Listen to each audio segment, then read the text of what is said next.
What's going on? Thanks for watching the channel. Matt Smith here. Still coming up with names. I do have some on the Brainium though, so TBD on those. But thanks for watching. It's the bye week, of course, and I put out my video Monday, just kind of recapping more the UCF game based upon watching it back. I've been doing more thinking certainly, and I've been on with Brian Howell, and I've been on with Adam Munster Tiger, and certainly we've given this the full debrief over the bye week, so I wanted to come on my own channel and give some thoughts and maybe a broader overview look at what we've seen this season from the Buffs. And again, thanks for watching. Make sure you like and subscribe. Really helps me out during this transition time right now. The numbers just boost, and then hopefully with more numbers leads to more opportunities to do more cool things, certainly. And again, in the comments, let me know what you're thinking of everything so far. And if you have any other ideas of stuff that you want to see or topics you want hit, you let me know, and we can address those for sure. I just want to look back here at the first 5 weeks of the season. Colorado clearly 4-1, coming off a massive win over Central Florida. And then, of course, with this bye week, they will face Kansas State, also 4-1 next Saturday. It's a bummer it's not this weekend because it is just gorgeous here in Boulder, but I'm sure it'll be just nice next weekend, knock on wood, hopefully. Hopefully, me saying that isn't the kiss of death. Let's just look back at the first 5 games and kind of what we learned, what we took away. And in the comments, obviously, always interested in your thoughts, your takeaways as well. North Dakota State, you started the year, it was a little shaky. I mean, let's not lie. It wasn't their cleanest performance. It's the beginning of a brand new season. You've got 46 new transfers. And, here comes a program that has a history of success at the FCS level. That's no joke now. And they're certainly a better team than CSU. And they probably give Baylor a good run for their money as well. And that was a good North Dakota State team. Very good test at home to start the year, even though for them it was a first year, obviously, first game, the debut for a quote unquote new coaching staff, at least new head coach there. But it was clear there was work to be done, but we could see the flashes, right? We could see the sparks. The passing offense, you started fast. Travis Hunter looked better than last year. Jimmy Horn, better than last year. There were some key things, and in the second half, the defense really stepped up, and that was a great sign as well. But again, work to be done, which was kind of why the final score had a lot of people at 31-26 going, well, you only beat North Dakota State by 7. And we talked about how, look, that's a lose-lose game because even if you win, people are like, well, you should have won. And if you lose, it's the end of the world. But they were able to get through that one. And the score was a bit more deceiving than that game actually looked, but clearly work to be done. Then they packed up the band and went to Lincoln the next week. We know how it looked in Lincoln. That game served as a wake-up call, okay? And I think now, 5 games into it, we can confidently say that they learned a lot from that loss in Nebraska. And, everything happens for a reason, at least I believe. And I'm not saying that that's the case, but to really learn the lessons they needed to, maybe that was something that they had to go through because coming out of that game, they've done things in a significantly different way. And we'll get there. But again, you kind of felt encouraged that the Nebraska game did not end like 50-10 because in years past that game ends 45-10 instead of 28-10. The defense really ratcheted things up and they outscored and shut out Nebraska in the second half. Now a touchdown got called back due to penalty, but still you go on the road in that environment.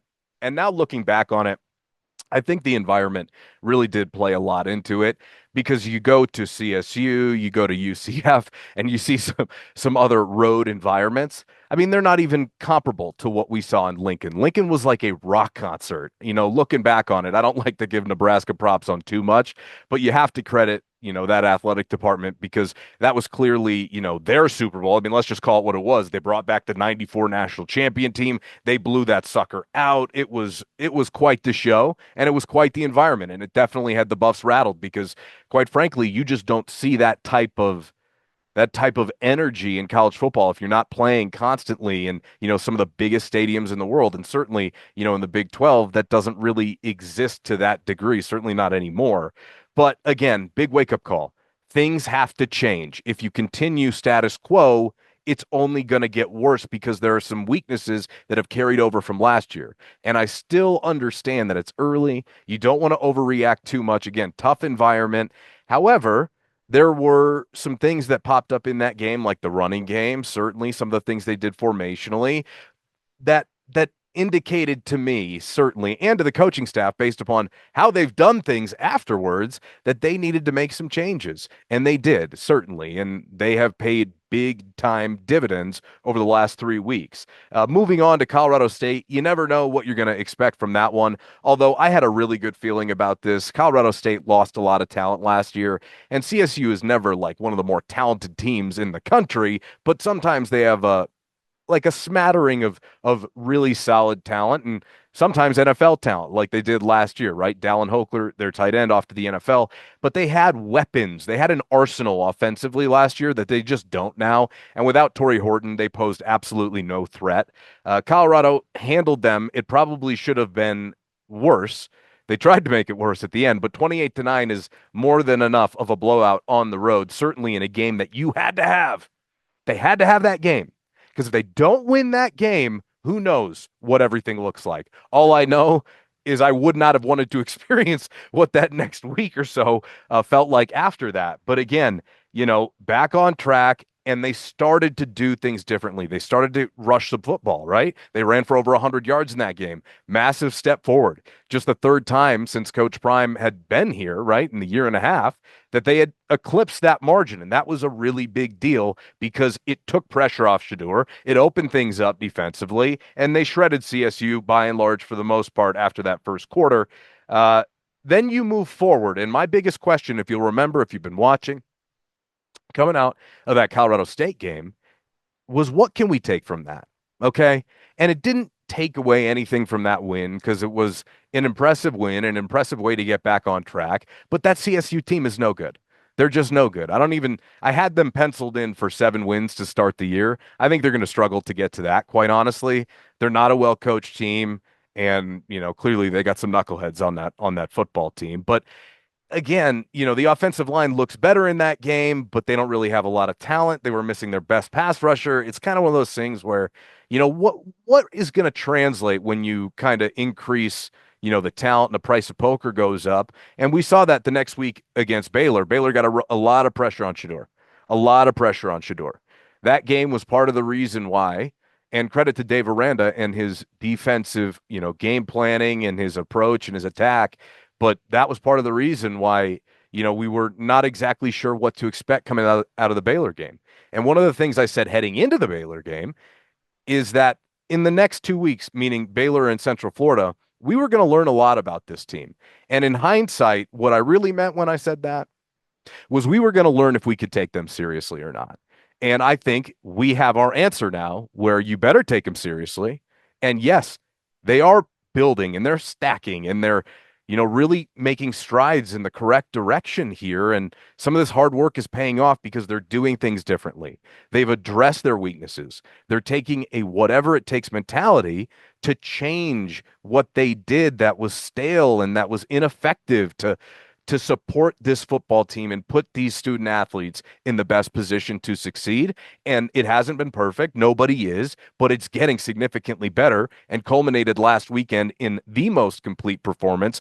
There isn't anything even close to it that they've had in 17 games under Coach Prime. And you've got to be encouraged by that. So Baylor, though, it's kind of like, what you're trailing a little bit in the first half, but you beat yourself. Special teams, is it going to cost you a game? You get your kickoff guy, injured because you decided to bloop and pooch, and now he's out for the year, and you battle back. And okay, here's Brady mode. Here's clutch Shedeur, and they deliver. And LaJohntay Wester gets his arms under the ball, and of course, you win in overtime. Big time potential galvanizing game depending upon how you approach it, because there's a way where there's another path instead of going to UCF and blowing them out where you go, everybody in the room kind of feels like, we just hit the lottery, we pulled the slot machine, and we're cashing out a couple mil here, and here comes security. That type of a situation where last year maybe that could have been the case, like CSU. The CSU game last year kind of felt like that. It was like, oh God, let's get out of here with our money before somebody realizes what we did wrong. That kind of a situation. This year, it didn't feel like that. It felt like it could have the potential to be galvanizing. And sure enough, it was. But it's intriguing because they were able to once again demonstrate an ability in the second half to control what their opponents did with supreme defensive play. And again, we're going to get to some defensive numbers here, but how about this number? Overall, in the first 5 games, Colorado tied 10th in the NCAA in second half scoring allowed per game, just 5 points. Tied for 10th in the country, just 5 points they're allowing opponents in second halves this year. You want to know what that's down from 2023? How about 15.6? That's a massive, massive difference. And if you want to have the identity that you're a second half team, hey, not a bad identity to have. If, of course, you're not a terrible first half team and it isn't a situation where you're, down 20 points entering the second half or multiple scores and got to throw your way back into it, like when the other team kind of takes their foot off the gas and is just running the ball. That's not the case. Colorado's first half defense, though, by contrast, does need to improve. This is a surprising number. They're tied 10th in the country, 5 points allowed to opponents in second halves. And in the first half, 98th in the country, 98th, over 17 points per game in the first half. Imagine if you could find a way to string two halves together defensively. I mean, beggars can't be choosers, and certainly an opponent, as Robert Livingston said the other day, it's 2024. Those guys get paid too. But if you could find a way to be a little bit more stout in some areas in the first half, and I think they're getting there, building blocks. I mean, they certainly were against Central Florida, huge plays by Preston Hodge, but I'm encouraged by what I've seen. That being said, we're starting to see an identity form through the Baylor game defensively that, hey, in the second half, we're going to make adjustments. We're going to figure out what it is you're trying to do, and we're going to take some of that away. And I thought it was never more evidenced than the following week at Central Florida. So you head into the Central Florida game, you're a 14-point dog, up to 15 and a half, back to 14 and a half, opened 11. It's kind of all over the place. But the one thing that was consistent, and I told you this last week, is I thought Vegas had that point spread wrong. I think I had UCF 34-27 in that game. Foolish me, and I've owned this since, right? I mean, what a performance by Colorado to come out and really shock the world, because I think it's an over 40-point margin of victory over Vegas. That doesn't happen too often. That is a blowout on the road in dominant fashion, and Colorado really showed a lot of people that they deserve to be mentioned in the Big 12 conversation. Although inside the building, and we've talked about this, it's got to be a singular focus because, quite frankly, we've seen teams at CU start well. Wasn't it, what was it, 2017? Didn't they start 5-0 and then lose 7 in a row, right? So, I mean, things happen here, and you've got to be on your guard and hyper vigilant. And I think, I know they are right now. The coaching staff, I think, is locked in with their finger on the pulse right now. And so the Central Florida game, after that nightmarish start, which was really worst case scenario, you throw a pick backed up like that, that's danger zone territory. Okay. And they were able to bounce back. Preston Hodge with a great play on a bad throw from KJ Jefferson. But you're left asking, okay, where has this been? Where is this team? This is the team that we thought we might see this year. Well, maybe they needed some games to build up to this. And shoot, man, if they aren't trending in the right direction, and if they hadn't put it all together on last Saturday, and they did, they pulled it all together, all three phases: offense, defense, special teams. And the question coming out of that is, can you be this consistently? And I think the answer is yes. Maybe not to that dominant of a fashion, because I think UCF is better than what they showed, quite frankly. That was just a great game plan by both sides of football for the CU Buffs. It was, and you have to give leagues of credit to Coach Prime and the coaching staff. We mentioned that in our video Monday, and certainly talked about that with Brian and Adam on their podcast this week. I even drew up a picture of flowers on Adam's podcast.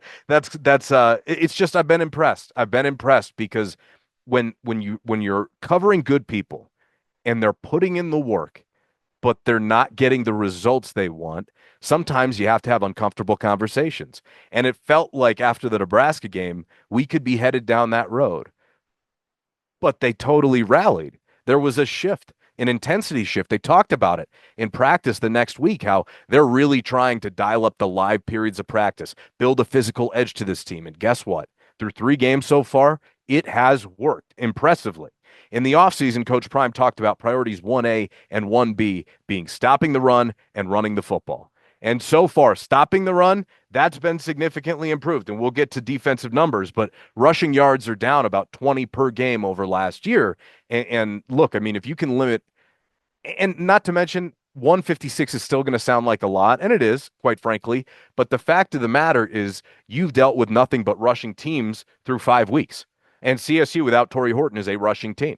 So you've got to be encouraged because that's what they do best, and you've limited them. I mean, you took a UCF team that, albeit played New Hampshire and Sam Houston State and a Texas Christian team, that was averaging over 370 yards rushing per game, and you held them to 177 on 44 carries. You'll take that every day of the week, especially if that's the primary way they move the football, which it is.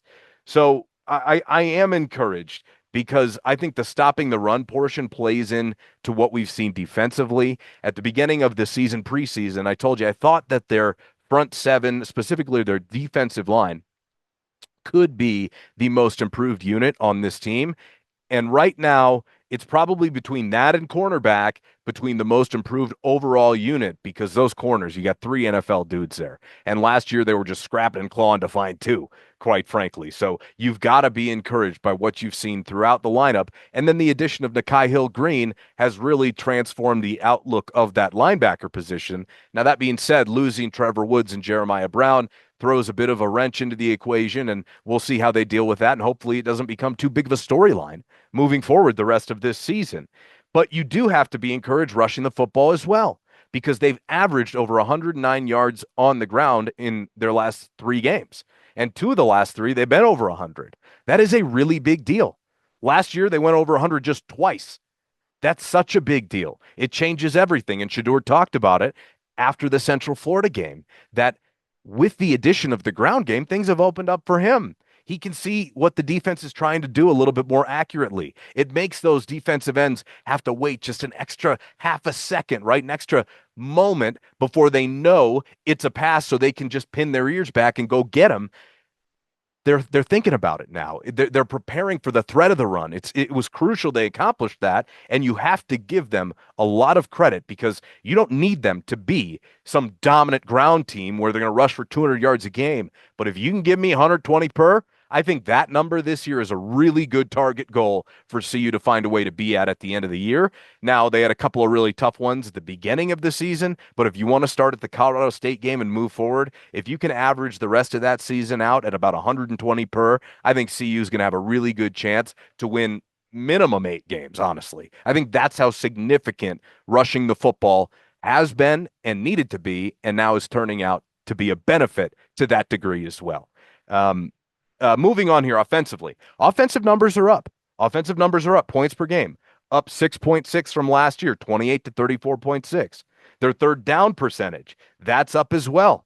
Okay, that's important. Extending drives, staying on the field, fewer 3 and outs, up from 38.4% to 44.6.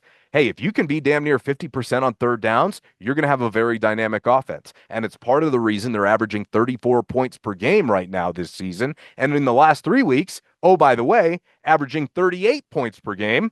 That is good for 20th in the country in the last 3 weeks. So very encouraged offensively by the production. But we knew this was going to be a high-powered offense that could put points on the board. Now, it didn't really look that way, though, without the ability to be balanced, to be two-dimensional, to keep defenses on their heels and make them prepare for the running game, which they have in the last 3 weeks. Now they got big tests coming up. One big one next week with Kansas State, specifically on the ground. You got a stout defense. I know they lost to BYU 34-9, but look, Colorado had a stinker too. It doesn't mean you're a bad team. There's a lot of talent on that football team, and I have tons of respect for that coaching staff. They will have their guys ready to go to a much more real degree than Gus Malzahn did off of 2 weeks, clearly. I mean, I thought Gus would have a better game plan than he had. He didn't. And Colorado, quite frankly, I don't know if it mattered what game plan they had. They contained their strengths so well that I'm not even sure that, a different scheme would have made that big of a difference. That was how good Colorado was at containing, that multifaceted rushing attack that Central Florida plays with. Like I said, third down percentage up near 50%. It helps when you can win on first and second down, get to more third and shorts, which I think we're seeing. The quick game and the rushing attack are certainly helpful for that because, you don't allow a defense the time to get Shador killed.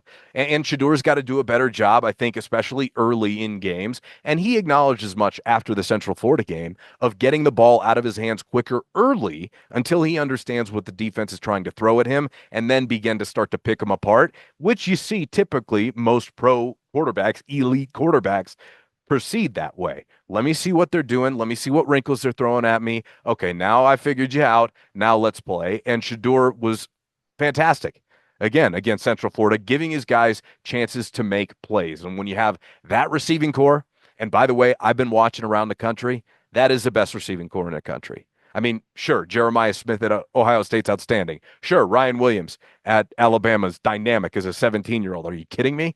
But these top four, and look, they can even go 6, 7 deep.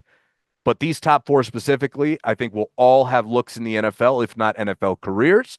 Certainly, we know that Travis will. I believe Jimmy will. LeJontay, I believe, has a good shot to make it. I mean, there's a lot of guys that are kind of profile like that. But if you've got speed, which he does, that is a real asset to an NFL offense. You'll get a look. And Will Shepherd, I mean, he's got all the tools that you could ask for. He just got to continue to make plays like he did against Central Florida, certainly. And again, with that receiving room, it's going to be a different guy's week every week, right? It's just too dynamic based upon each play, each week, each matchup, each game plan. It will rotate. Yards per play or yards per pass attempt, excuse me, they're up.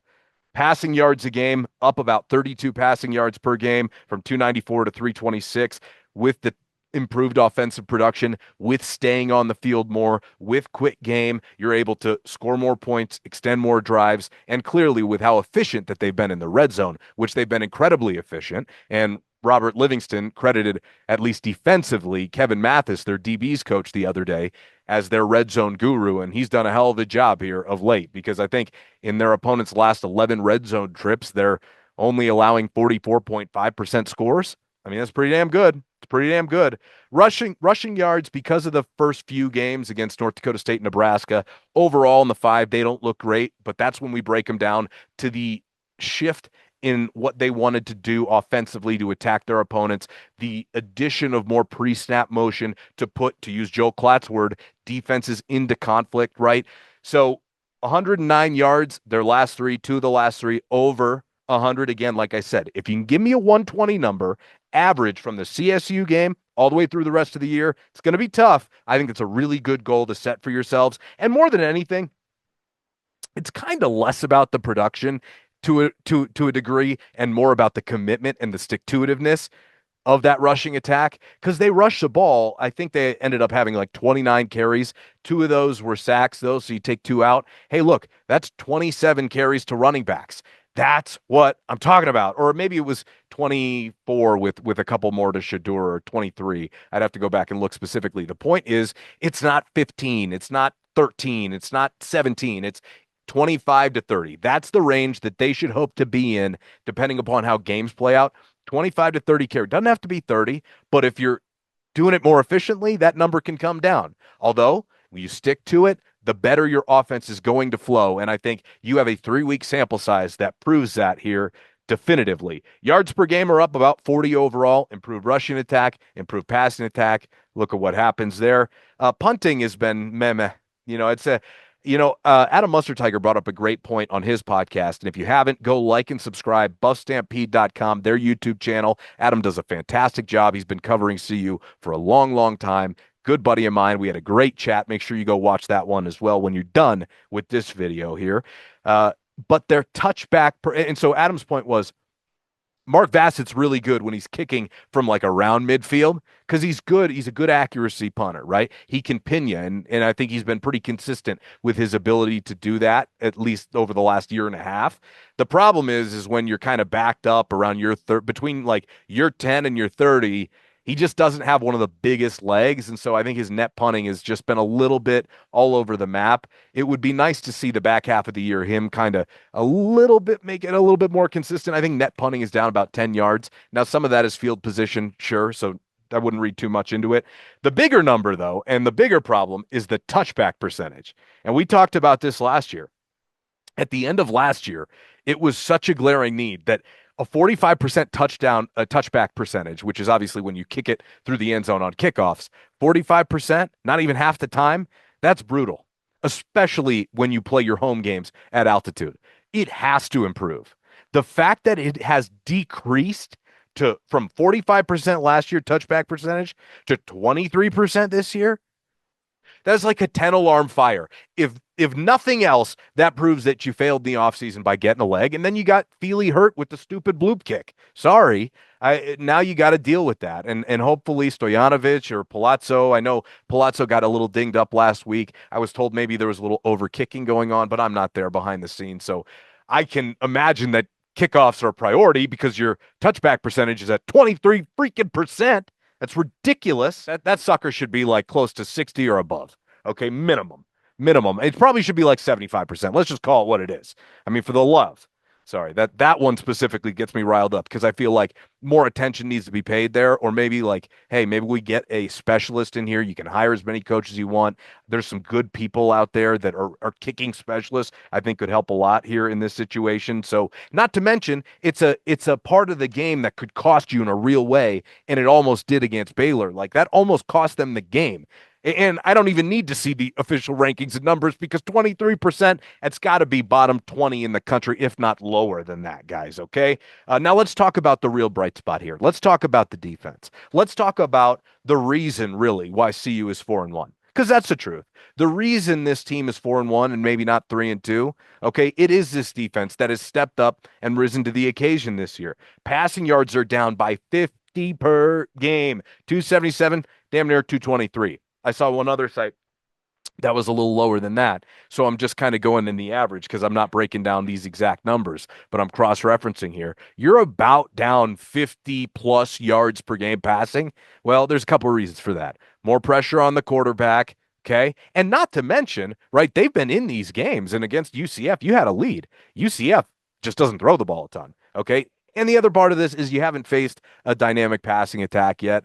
And I don't know that you really will unless Cam Rising comes back, but there are better tests in the passing game coming than what they've seen. I think they got a good one coming in next Saturday night in Avery Johnson. I mean, he had he had 5 total touchdowns in their win, I believe, over Oklahoma State. He had 3 passing, 2 rushing. He's a true dual threat guy, and you got to be ready for that because he can sling it a little bit.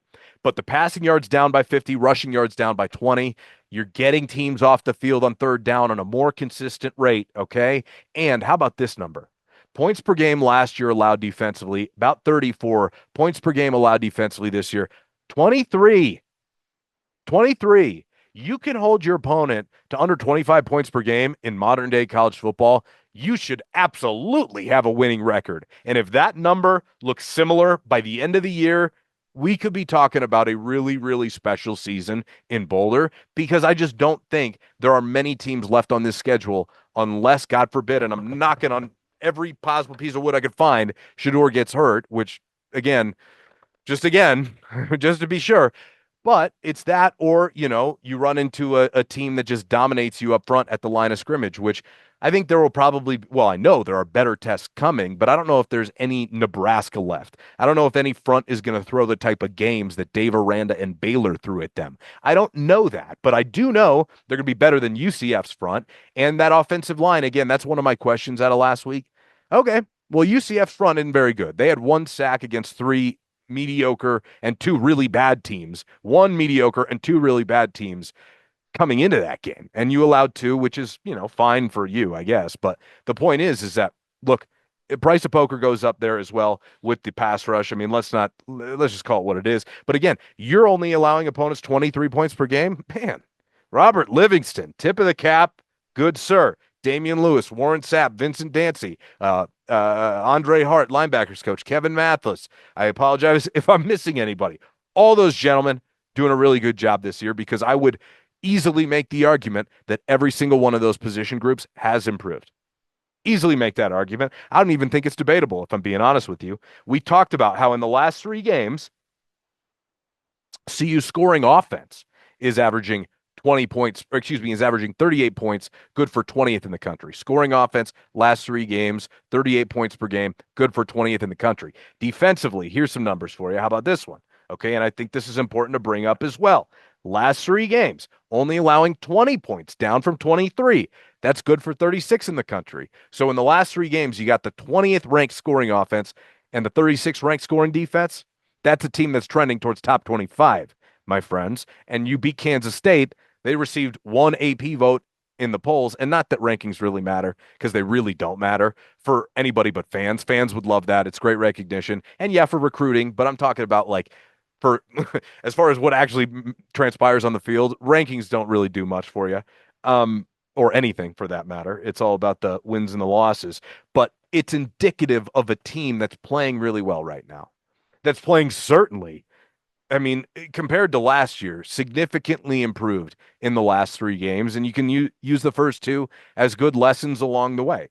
As I said, tied for 10th in the country in second half scoring allowed to opponents, only 5 points per game, down from over 15 and a half last year. You're allowing opponents less than what was it, more than 10 fewer points per game in second halves this year. That's how you form a defensive identity. That's how you close. That's how you win games. That's how you give your offense an opportunity to finish, which is what happened in the Baylor game.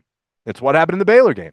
Their defense gave their offense an opportunity to finish. Very important. Overall, I just kind of wanted to get on there and kind of bust out some of my thoughts about, hey, what do the numbers say? Because it does look a lot better, but where, and quantitatively, how can we calculate that, and how can we see? And so I did a little bit of combing through, and I wanted to get this out there. And as I'm sitting here, it's a bummer. Like I said, they don't have a game tomorrow because it's so nice in Boulder, but you do have to really celebrate the wins along the way. And the numbers indicate a team that is, trending in the right direction. And so do your eyeballs. And when the numbers and the eyeballs line up, that's when you're dealing with a situation that could be pretty special. Now, you got a three-pack of games here coming up. You got Kansas State at home next weekend, 8 o'clock kickoff, or it's 15, depending upon what game's in front of it on ESPN. That could end up being like an 8:30 kickoff, guys. We dealt with that last year. I think the CSU kickoff was that time, now that I think about it. The point is, or maybe it was Oregon State. The point is, you start to stack some wins on this side of the bye, because remember, now you got a bye coming in about another month after three games. It's Kansas State at home, at Arizona, back for Cincinnati. You find a way to win all three of those games, okay? You're sitting at 7-1 in the next bye. This is gonna, I mean, this thing is going to explode nationally, even to a larger degree than it already is, because you're going to have proven that you can beat Kansas State on the road. You can go on the road and you can beat an Arizona team that just beat Utah. Oh, by the way, I know it's without Cam Rising, still a damn good football team. They win games with backup quarterbacks a lot. And with Cam Rising there, unfortunately, they've had to be in that position too many times. The point is that you got your meat and potato stretch to put you in a good pole position heading down the stretch where your, in my opinion, toughest games lie. Certainly in toughest weather games, Kansas, in late November, that one could be freezing at Arrowhead. You never know what it's going to look like. The point is that as inside, they're going to take the singular focus. It's one game at a time. Who cares what's coming up? Because if you get the W's, everything else takes care of itself. But for the Big 12 picture, understand how important every single week is from here on out. Because, yeah, we could be talking about, well, you need to win 2 of your last 7 to make a bowl, which is true. And that's still, I think a lot of us are in that mode where it's like, get to 6 and let's talk. But you've got to be encouraged that the team is forming more of an identity, that what they're going to look like coming out on a week-to-week basis. It's still too early to definitively say, and I hope that by the end of the Kansas State game, I don't want to eat those words, because it is a smaller sample size in just 3 games. But if they keep building and keep stacking, and they keep doing what they're doing by doing whatever it takes, rushing the football, getting in bigger personnel, doing things to be, to telegraph what your attack is offensively and defensively less. They played more zone, I thought, when they took control of that game against Central Florida. You've got to be willing to adapt, because if you aren't, you die. And that's what I think it felt like after the Nebraska game for a certain section of this fan base and nationally, that it's like, oh, okay, well, they're just not going to change what they're going to do. This will eventually peter out. And if they had lost to Colorado State, that would have been the narrative. But they didn't. They addressed their weaknesses. They raised their intensity. They shifted their focus more to being football centric, which I think is easier when you kind of get through two emotional rivalry games. And now it's all about the wins and losses. And you can see the buy-in is coming more and more each week, and it's very encouraging. So through the bye week, what can you take away from CU? Well, right now you can take away that this is a team that if they still stay healthy, you need to take seriously. And that is a really good position to be in. That's where CU fans were hoping, no matter the record, would be the case. That's what they were hoping would be the case, no matter the record, at the bye week, that they could take their team seriously. Okay. It doesn't mean that they think all of a sudden they're going to go undefeated the rest of the year. And I'm not saying they can't run the table, but there's probably a better likelihood that they at least trip up at least one more time along the way based upon, how football works. But the fact of the matter is they're right on track to have the year that people want them to have and they need to have with the talent that they have leaving after this season. There was a fear I think that I noticed from fans that it's like, man, this is the last year we should do. If you don't get it done this year, it's a firm reset, and then you're getting players as good as talented. I don't know. Who knows what the future looks like? Nothing is guaranteed. Tomorrow isn't guaranteed. And like I said, they're not guaranteed to have a good finish this year, which is why inside the building, they have to have that singular focus. Now, I'm more encouraged than I've been since Coach Prime's gotten here. And through the bye week, I think all is good in Boulder. Really, plenty to work on, but plenty to be proud of. And I think almost halfway through the season, that's right in the pocket. That's where you want to be. So that's what I had to say. Kind of want to get on, wrap things up for at least the first 5 games. Thanks for tuning in. Like and subscribe. Again, I did multiple podcasts this week. Brian Howell, follow his channel, beat reporter for Daily Camera, does an excellent job. He and I every week have a show that we put out there on his channel, and we chop it up. And I've been buddies with Brian for a long time, and we have a good time. And then of course, buffstampede.com, Adam Mustard Tiger did a show with him. Make sure you like and subscribe. Everything those guys do, they're awesome as well. And again, like and subscribe, help me out. All right. Until next time, thanks for watching the channel. Matt Smith, and we'll talk to you next week as the Buffs prepare for the Kansas State Wildcats. An old Big 8 matchup. Looking forward to that one. Thanks for watching.